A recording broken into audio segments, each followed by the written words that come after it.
Mindset Athlete podcast, and I'm your host, James Roberts. I'm a two-time Paralympian and owner of James Robert Fitness, which is an online training, nutrition, and mindset coaching business. And each week on the Mindset Athlete, we like to bring you inspirational athletes, a message, or experts talking about human optimization to teach you how to change your perception of your mindset and become 1% better. And on today's show, I've got Keyen Lage. So welcome onto the show, Keyen. Thank you, James. I appreciate it. Thanks for having me on. I'm excited to be here. All the way from Colombia. That's my absolute pleasure. And at least I didn't get your name wrong like we did in the preview. So before we get started with today's topic, Keyen, can you kind of give a brief description for the listeners? Obviously, you and I have talked at length over social media, so I know a bit about your background from coming from the heights of getting to the NFL. But what's it kind of been like going from having a perspective from the outside of people thinking you of masculinity being quite big to going to, most people can't see you, to what you look now as a coach? What was that kind of initial idea to make that transformation? Yeah, to be honest with you, I had no idea what I was going to do when I finished playing football. When I got the news that I would never be able to play again due to an injury. So I was a finance major in college, so I thought that's what I wanted to do. But when I got home after I got the news, I realized that had nothing to do with what I actually wanted to do. So at that point, and we talked about this, but I literally had an intuitive drive to just go to the library and read for about 5 or 6 hours a day for about a month straight. I didn't know, like I said, I didn't know what I wanted to do. I was at home, jobless, living in my parents' basement, but that's what I thought I should do. So I went to the library.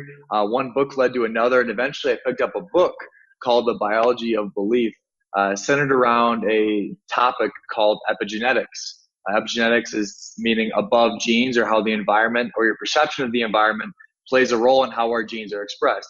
Basically meaning we have way more control over our physical health and our futures than we could possibly imagine. So I'm like, holy crap, I got to get in a position to talk about this.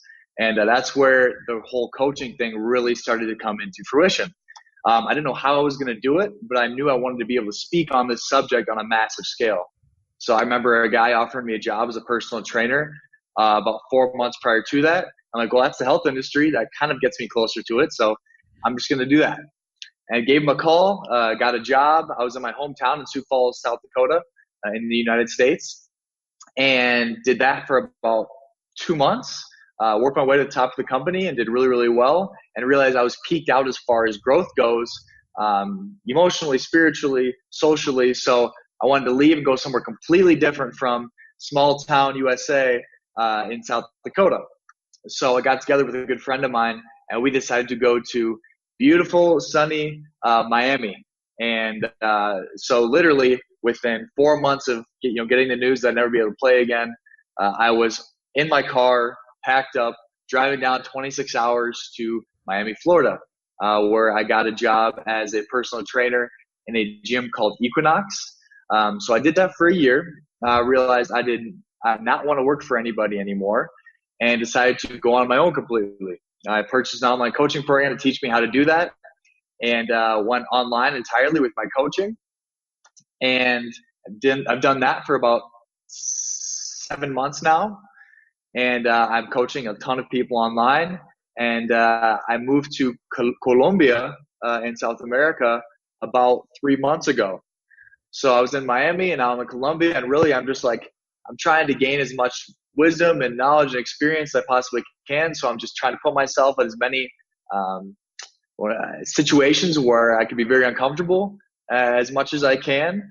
And so that brings me here. I'm coaching people here in Colombia. I've met people here that want to get coached by me. So it's super cool. So I'm doing it here and online.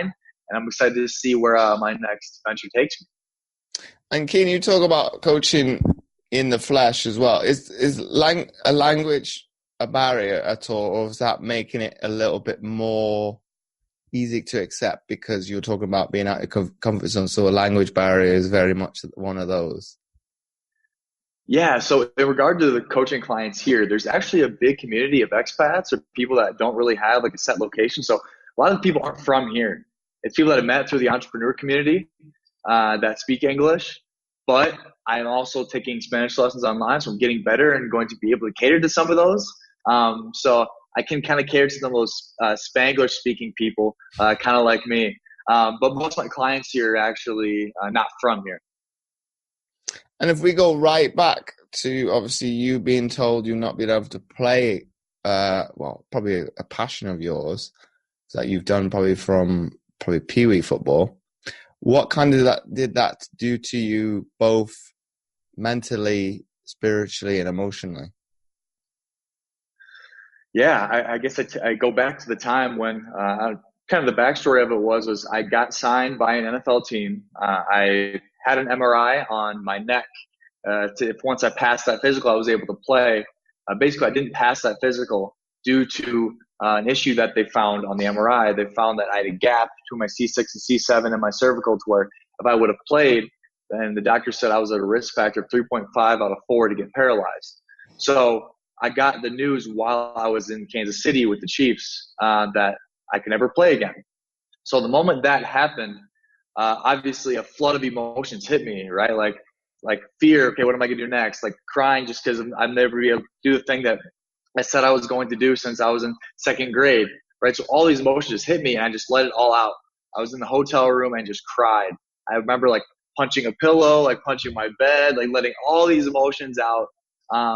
And didn't like hold it in. I just let it all go. And when I did that, about like 5 hours later, I was able to sit back and say, okay, what am I going to do next? And I know the one thing that I can't do is allow myself to dwell on this and sit in it and continue to just say, oh, poor me. But to keep the intention in mind that there is something big that I'm meant to do. And there is a big message that I'm meant to be spreading. And it's obviously not through the NFL. So it's going to be through another outlet. So at that point, I knew when I got home, I had to do something and to take some kind of action. That's what led me to going to the library. But really knowing that no matter what, like I'm meant to be speaking, I feel like in a large setting, and the NFL would have given me that platform to do that in regard to influencing people. But I knew that wasn't it. So it's obviously going to be something bigger. So keeping that in the forefront of my mind that it's going to be something bigger than that really allowed me to continue to move forward and be able to listen to my intuition that told me to go to the library, right? Which got me to where I am now, which is still guiding me. And do you think having that emotional outburst, outcrying, has given you a greater sense to know the real you? And then when somebody does come to you and say, well, these are my problems, okay, this is my quote unquote low point. And you can gauge it could be slightly better than yours or it could be slightly worse. And it kind of puts things in perspective for people. Do you think that has definitely helped you going from what was your lifelong dream to be able to put it in a box, so to speak, for people to take on from a coaching perspective? Yeah, certainly. And in regard to the relatability factor, in regard to me being able to share that with people, I think it's huge. But one big thing, James, that I've learned through this process of working with people is that trauma and negative experiences in regard to how people perceive them is entirely relative. So, for example, in third grade, there could have been somebody that was sexually abused by somebody very close to them for a year straight. Or there could be somebody that's the same thing in third grade where their best friend simply leaves them and moves somewhere else.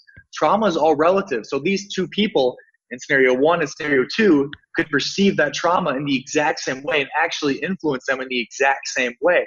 So what we conceive as being much worse or better in regard to our minds and general understanding of things, we can't even begin to comprehend it because it's solely up to the experience of that individual and what happened during that phase.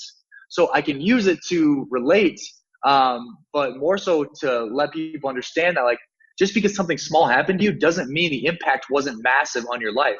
Or you could have this massive limiting belief or massive fear because of one small event. It could have been that small event that their best friend left them in third grade, right? So That's kind of a big thing that a lot of people that I like to express to people is that just because we perceive as something that's small doesn't mean the impact wasn't massive. Well, I think that I can echo that one, Keyen, because people from external factors will say to me, well, you've overcome adversity with having a disability, but I never see it as that. But then if I take a step back and say, and see it through their eyes and walk in their shoes, like, well, yeah, it could be perceived as an adverse situation, but because of the environment I put myself in from a sporting sense, and maybe one that was very active, it's like, well, I know I have a disability, but what is going to be the limiting factor to that? It's going to be me. So I'm going to push forward with that.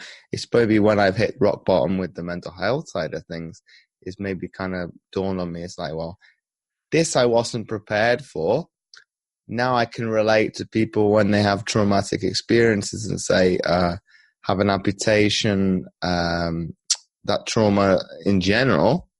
I've got a little bit of empathy. I know where you're coming from, whereas before, because I didn't have that I can't say the word. The actual relatability to them, because I didn't perceive myself as having an adverse situation. Now I can, because the mind one is probably on one hand more difficult because you can't see it, and the physical disability you can. So I think maybe it's that one is helped, and I can kind of move forward. I'm a better listener. Very much don't read too much into somebody's written backstory as to that they've got this problem. It's like, well, you could do this. Here's your actions. I'm not saying to do one thing, but here's steps you could take, and you choose one which you think is more suitable to you. Yeah, no, certainly. And to kind of dive a little deeper into the whole, I guess, action side of it in regard to people experiencing things, be able to relate to those people that are experiencing those things. With you especially, right? Like most people perceive that as something that's huge, but you in your mind, you're like, like it really isn't. But at the same time, I think for you, it's really important to acknowledge that there could have been a time when it was huge, and make sure that you adequately express all that emotion associated with that. So when you first got the news, did you suppress it and immediately say, hey, like this isn't a big deal, I'm going to overcome this, and like suppress all the emotion that you're feeling? Or did you allow yourself to feel all of it in that moment and get it all out and express it so it no longer would show up in the future? So basically what I'm saying is, like when I cried my eyes out, I was punching the pillow and doing all that stuff. Like that was my way of expressing and releasing all of that. And I think a lot of people that are very strong people, I would consider myself one of those people, we think that our problems aren't very big, so we just suppress them.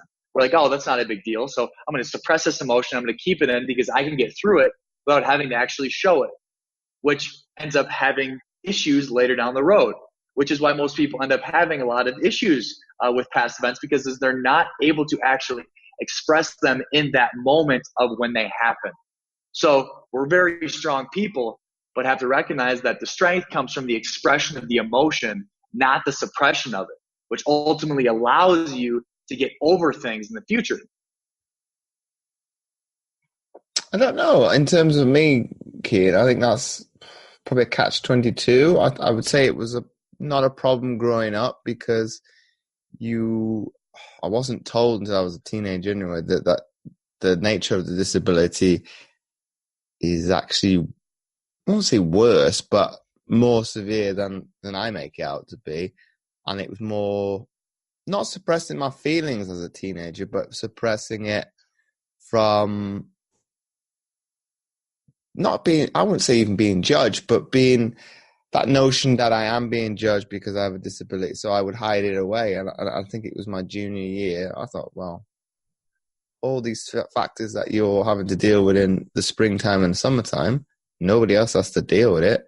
You do. So I thought kind of was like, well, get a grip with yourself to some extent and wear shorts, because you wore shorts in PE. So there's a little bit of disconnect there. What's the problem with wearing it the rest of the time. So once I did that, I kind of like fine. And I'll say to people who have got amputations themselves, if somebody comments to you and say, well, you should hide that away, it's not on you to do it. They have the problem. And you'll probably see that loads over social media when it's that people in like that like-minded sense. That's the person that needs to change. You're passing judgment on somebody else. Well, you go change your beliefs before you put them on anybody else. So it's like one of those things. I think maybe that inner belief that you talk about, there's been times where I probably wish for something different, but then you think more positively, and I think, wow, the sporting sense, I'm probably a little bit grateful because it's like, well, you wouldn't have got to the accolades that I have done without the disability. So on that one hand, it's probably taken to retirement to realize that. It's like, yeah, that is success in itself. My objectivity of it, I probably put it on parallels with pro sports of the NFL, NBA, and people wanting to get to that height. The gold medal is probably similar. Well, how many people are going to achieve that?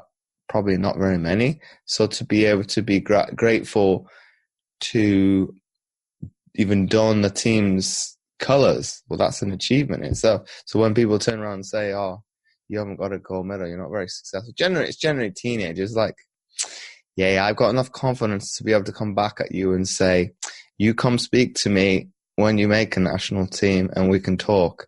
And that'll bring people down a couple of pegs. It's like, well, you're perceiving things to be successful. It doesn't have to be all the way at the top. Success is relative to you as the person. It's determined by what you see. I think you and I will both agree athletes aren't the best at looking at, the small wins. We kind of focus on the end result. The process in between is, well, I got to go for the grind anyway. Those aren't small wins. That's just normal. If I want to get from A to B, I have to do it. And we forget about that stuff in between and turn around, well, I've actually accomplished everything every day. And I think when people say it to me, I'm thinking, yeah, I'm grateful for the big win, but I forget about all those little ones in between. Yeah, I couldn't agree more. And it's funny that you bring that up because I feel like behind every single like phenomenal athlete or somebody that's achieved a lot in their life is the sense of slight inadequacy in a way, right? Like what causes us to keep pushing and keep pushing and keep pushing and keep pushing and not actually stop and pat ourselves in the back for 1 minute and be thankful and grateful for what we've accomplished. Like, why is it that that's not enough? So behind every single person that's achieved a lot tends to be a little bit of insecurities because we're pushing so hard because we feel like we're not enough in and of ourselves, right? So being able to like identify that and be aware of that, I think is huge. And being able to stop and consciously make the effort to reflect on all the things that you've done and accomplished is a way to do that. Like you said, I really never did that. Like on my way to getting to the NFL, like I always just, like you said, thought everything that I did would just the next thing. It was just supposed to happen, right? This accolade or this accomplishment, like, okay, that was meant for me to, like this being captain, like doing all these things, like that had to happen for me to get to this point. So I didn't really think of it as a big deal. But eventually that can wear on somebody, right? You have to be able to appreciate the times you have. Otherwise you're gonna pass through life just flying by, going to the next thing. So like you said, I think it's just so important for anybody that's trying to accomplish anything or do anything big to appreciate and acknowledge where they're currently at. So I feel like they can move forward at a faster rate, but also be able to enjoy the time that they have while they're getting to where they want to be. And Keyen, in your opinion, do you think that mentality is one of a sheep mentality because everybody is doing it? So we must keep striving for wanting to do the next best thing. So wanting to you'll talk about, the grind. I must have to do more than somebody else if I want to get to the next level. But you're thinking, well, you kind of, like you said, you're missing a step because you're not giving yourself a pat on the back, which will help, because you're not always in, well, borderline on the red. And then when you turn around, when you haven't done it, I haven't done anything. I've missed my practice this morning. I'm going to have to slate myself. And then you kind of go with that mantra of negative self-talk. And I've caught people in coaching, it's like, have you listened to what you've just written? Well, I think it was this morning as we were recording, somebody brought, I can't do a voice note on Facebook. Well, why can't you? That's a negative thing right there. Right. I put it that I said, is it because it's I do it, but it was somebody said to me, why don't you do it? It's in a sense easier than writing a message. You don't need to think what you're going to write. You just talk. And I think maybe it overwhelms some parts of the population, and some people love it because like, oh, you're showing me and treating me like a human being. You're acknowledging me for me, as opposed to, in a sense, well, written message, it could be copy and paste, and I've sent that to, I don't know, 50 people. Whereas with a voice note, I can't, well, not yet, but I wouldn't put it past people that it's going to go that way, that you could automate it and just change the person's name. But it's taking a step to just acknowledge them as the person they are. Doesn't take that long. Would I say I was confident about it? Maybe not the first couple. Now, depends on who it is. Well, you and I think I did it to you, and it's like, well, it's giving you that sense of connection and relationship straight away. It's as if I'm talking face to face. It gives you that respect of, we may not know each other, but we want to bring that relationship from that one of a network to that of a relationship, where I think on the one hand, well, even with this itself, technology is kind of pulling people away the other way, and communication is very much typed. So you'll see people down, heads down, blah, blah, blah, and that's it. Whereas when you hear the younger generation talk about that notion of self-esteem, no people skills, well, technically that's not, I could say to them, it's not technically not true. You're having a conversation with me, so you do have people skills. It's the probably the anxiety around, and I don't know if you would agree with this, being confident in their own selves. I'm going to be judged. Yeah, we've got enough critics in the world. Why can't people be, what's the word I want to use? Bring people up. You get enough criticism watching television. So it come back to that. It's not having the fear to go out and do the thing you love. I think with you and I, in the past, that was sport. You'd probably be still content and be confident in that sporting arena, because that is part of our persona. So it's when people say, "Oh, you look confident in that arena," yeah, because that's my safety net. That's my place of safety. I'm content. I feel good here because that identifies me, a proportion of me. So I'm all right with that. It's like, well, you have a perception of James the athlete. I don't mind living up to that. Whereas maybe something like you talk about being outside your comfort zone, that is when you maybe put the shutters up, bring the blinds down, say, I don't like the look of that. I don't want any of that. Whereas you're thinking, well, does that come down to inner belief of you telling you you're not capable of it? Or are you listening to people from the external factor and say, "Oh, James, you're not good at this"? Well, I think with me more specifically, I was lambasted for a video promo I did years ago in volleyball, and I took that to heart up until probably a few weeks ago, and I was like, when I had to do a video for a boot camp, just spilling everything out like you talking about, you punching the pillow, me actually digressing, going deep inside me and say, well, let me write down everything that's technically bad that's happened to me down the years and has affected me, and spill it out. And it's be, well, I don't believe this, I don't believe this, I don't believe that. That's not this. And push back against it and say, well, let me spill it all out there for that audience to be, and that's me opening up. It's no longer, well, in my psyche, in my consciousness, me dealing with it. Let's put it out there, be open, and go with it. And then obviously, as we progress on down the years, that'll go, well, this is out here now. So it'll be to a greater audience. There's nothing bad of being at one with your emotions. It's only because of stereotypes and societal stigma in the past where it was bad for men to show their feelings. It's like, well, with more and more people talking about it, that's going to become socially acceptable. Men and women being equal on that front to be able to speak about it. It's nothing bad.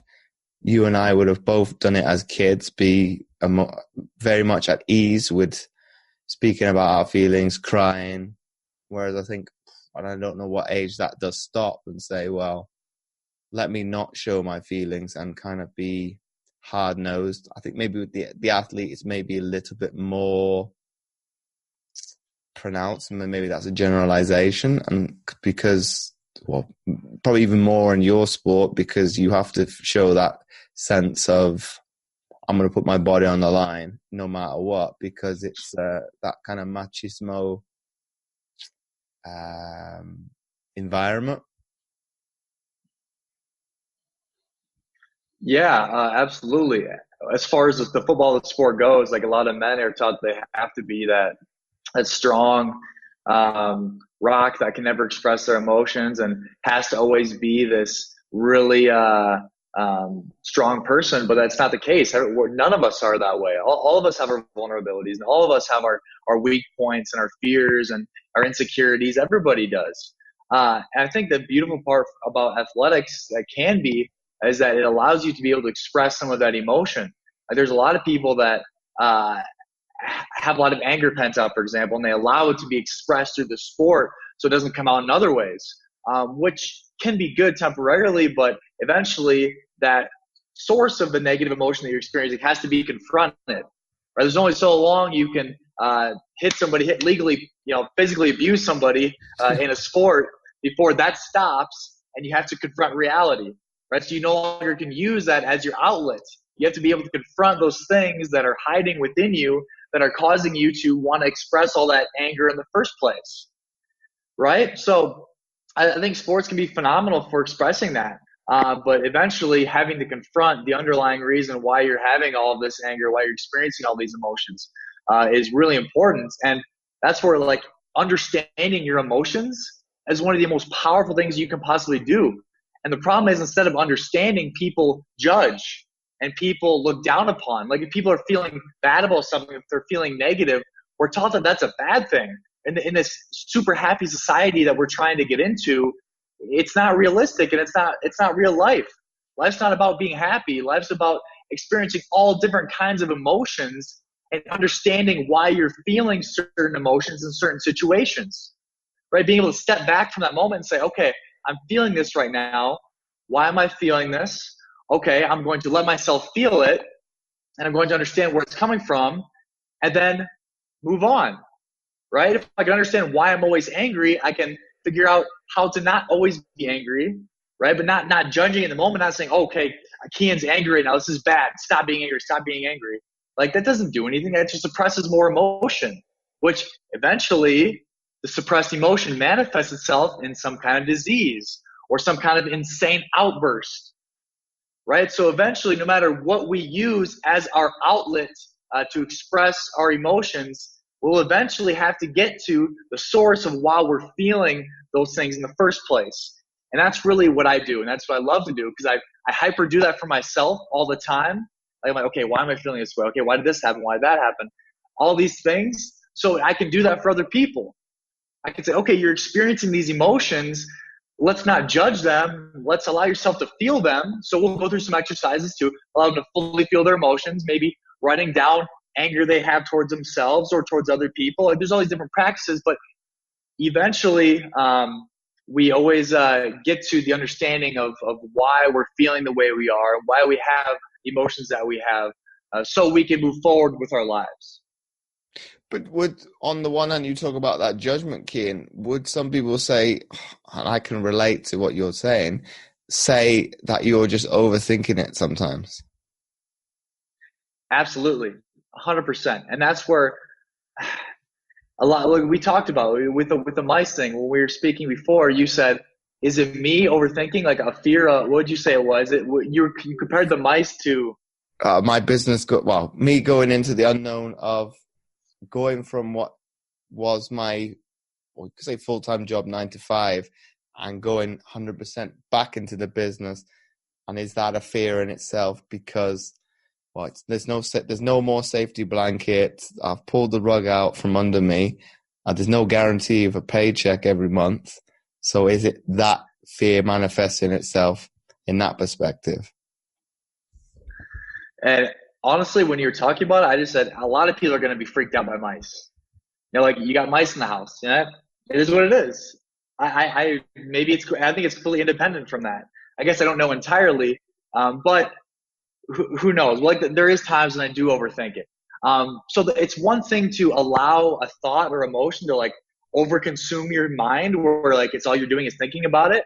But it's another just to temporarily contemplate and just think, okay, interesting, this happened, but not allow yourself to be consumed by it. So I think there's definitely a difference between the quick thought and understanding, rather than allowing it to like control your life and try to give it some massive other meaning, to where it's like influencing your decisions in a negative way, making you act out of a place of fear because of this idea that you have surrounding it.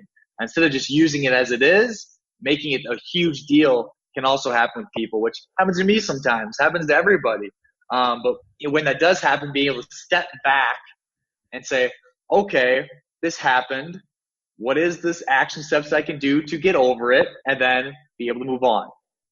Well, I put it into content format when I was out and we were talking about it off air. I used it as content and kind of said, well, you could manifest it as, well, anything in life. I put more towards nutrition and health. Well, why don't you go on the offensive? It's the mouse itself is probably as scared of you as you are of it. And then probably technically it's probably scared of you more so because of, well, you're a predator and stuff, because you're bigger. So it's probably scared well, it is being scared the crap out of, because you're trying to see where it is on it. That's probably why it's bolting. So it's like, well, yeah. So from that sense, well, why should I be scared of it? I'm, well, say 10 times bigger than it, relatively speaking. That's probably in a sense, but so it should be scared of me more than me be of it. But I guess because what we spoke about off air of what you think of it historically, it's intruding in your space. You don't like that in anything in life. You don't like people, even people coming in your personal space. So that is probably where it comes down to. It's like, well, you're invading my space, my safe place, and whatever emotion is going to come from it. Okay, that was maybe trepidation, anxiety, fear.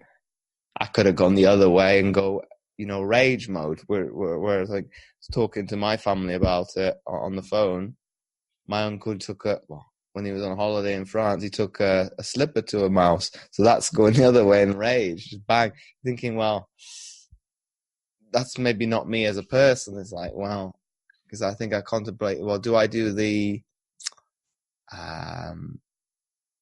environmental thing and catch them and let them live and release, or do you do the normal thing and, well, you're a pest, you must die? Whereas thinking, well, you read up on it and say, well, they're going to come back anyway. You'd have to release them a long way away for them not to come back to what for them is their comfort zone. It's warm, they've got food, they've got shelter.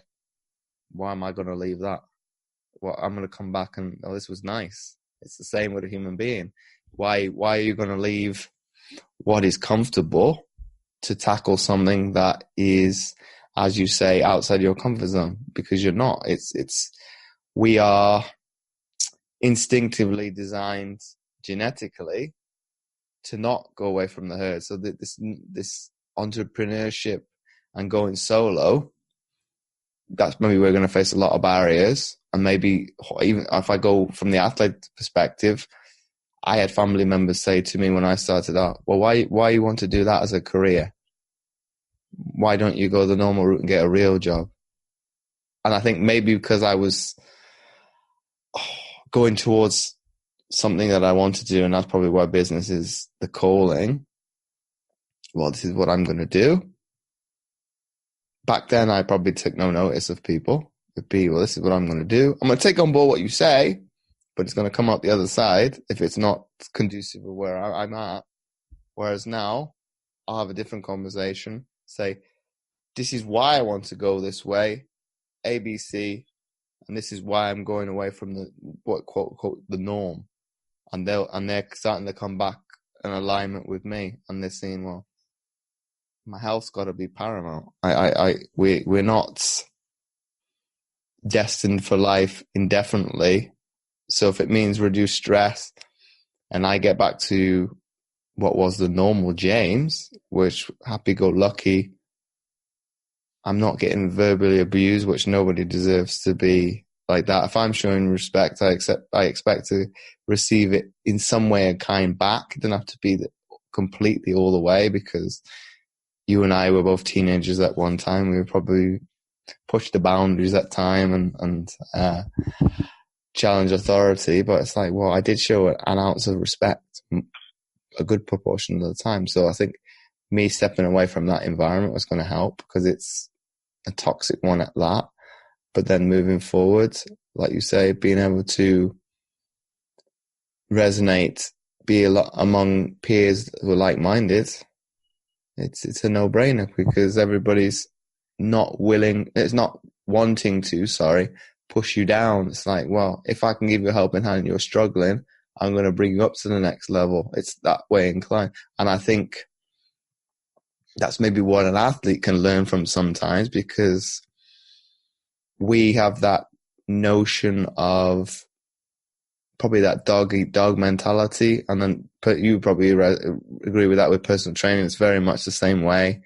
If I'm going to try and cut that rope from above you so you can't get up, but then if we can help each other out and there's no maliciousness or I want something out of it in return, it helps the greater good.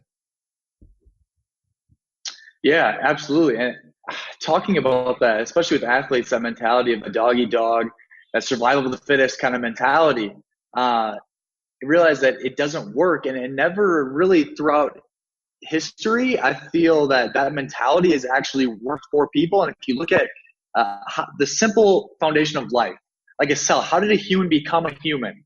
I want to give an example of why survival of the fittest does not work, especially in today's society. You look at a simple cell. How did a human start? Let's say it's a simple cell, a single cell organism, just a cell. The cell realized that in order for it to continue to eat, in order for it to continue to expand, in order for it to continue to move and gain, it had to be able to join with another cell, right? So add another cell that could have more functions, do more functions. So now you have two cells. These two cells can do more. They can move. They can expand more freely throughout an area. They can work together to get food. They can do more. Well, eventually these two cells realized they needed more. So these two cells got together, two more cells. And so now you have four cells. These four cells can do way more than they ever could before. They can gather more food. They can expand into more territory. They can get more supplies because there's more of them, right? So eventually these cells realize that they need to specialize. So now you start to develop organs. So you get a heart, you have kidneys, you have the liver, you have all these different groups of people or organisms doing different jobs of working as one. And so eventually they say, okay, well, now we need one massive organism to be able to house all these organs. So now you have all these different individuals that have their specialties working as one unit, being able to do more than they could ever possibly imagine. So when you look at a human body and how it started as a single cell and developed into multiple cells, and then eventually organs into this huge organism, you look at how the foundation of life works. Survival of the fittest doesn't work if you had all these cells saying, no, I'm better on my own, I'm going to fight you and be good on my own. There'd be no advancement. There'd be zero advancement. Advancement comes from collaboration. So especially in today's world that we're living in, where we have to come together in order to allow this planet to survive, survival of the fittest is dead. We're no longer living in a time where that was ever is prevalent. So in order for us to be able to continue to move forward as a society and be able to continue to live in a world where we can actually live, where the world's not trashed entirely, we have to be able to come together. And that works on a single person's basis, but also on a worldly basis. So once you realize that I need other people to be able to move forward with my life and be able to advance and become my greatest me, that's when you're going to advance more than you could ever possibly imagine. But if you try to just go through life thinking that I can do everything on my own and screw everybody else, I'm gonna do it because I have all this pride, it will never work. You found that, I found that. We need people. We need people to be able to move forward, and people need us. So recognizing that survival of the fittest is dead, and the survival of the most well adapted in regard to being able to work with people is what's cool and what's in. I think the world would be a much, much better place. I'm probably moving to my penultimate question for you, Keyen. In terms of probably challenging people's inhibitions and probably perceptions towards things or changing them, how would you get, in your opinion, people to challenge? I didn't word that question correctly. I'll rephrase it. If you want to get people to challenge or change their perceptions of their mindset, how would you get them to do that, first and foremost? I would first have them question why they do everything that they do. Because the reality of it is that most people just go through life doing what they've always done because they just think that's just what they do. But in reality, what most people don't realize is that most of the actions that we take without conscious thought behind them are solely actions that we developed through our earlier years of our life by observing people in our life, by our parents, by our teachers, by influential friends. That's why we are the way we are most of the time, not because we're making the conscious choice to do it. So most of us that are doing these self-sabotaging activities or just going through life without any kind of reflection aren't actually living a life of free will. We're living a life of learned behavior. So if you want to be able to change your mindset and be able to become the person you know you're capable of being, question why you do everything. Okay, why is it that I think this way? Why do I have this fear surrounding this? Why do I believe this religion? Why do I think this way of politics? Question why you believe the way you do and why you do the things you do, because then you're going to actually start to be able to see things from a clear, neutral perspective. When you're looking at things from the inside out, you're able to actually understand, okay, I believe this, but it doesn't make sense. This doesn't serve me. Why do I think this? Okay, it doesn't make sense. So I'm going to think a different way. So first, reflect. It takes a lot of reflection of thinking, understanding why you think the way you do, and then being open to the fact that the way you think could be wrong in regard to everything. So reflecting, acknowledging that you 100% could be wrong in the way you currently think, and 3, being open to all possibilities regarding change. So reflection, acknowledgement, and then open to the idea that there are many other ideas that you could have other better ways of being. And my final question to Keyen before we wrap up the episode, if you had to summarize what we've been speaking about into one sentence for people to take away, what would that be? That's a phenomenal question. Being able to adequately reflect on your own way of being and your own decisions is one of the most important things that you can possibly do. But then once you have that information, many people don't do anything with it. At that point, once you do the reflection, you then open yourself up to other possibilities and being okay with where you are in that moment.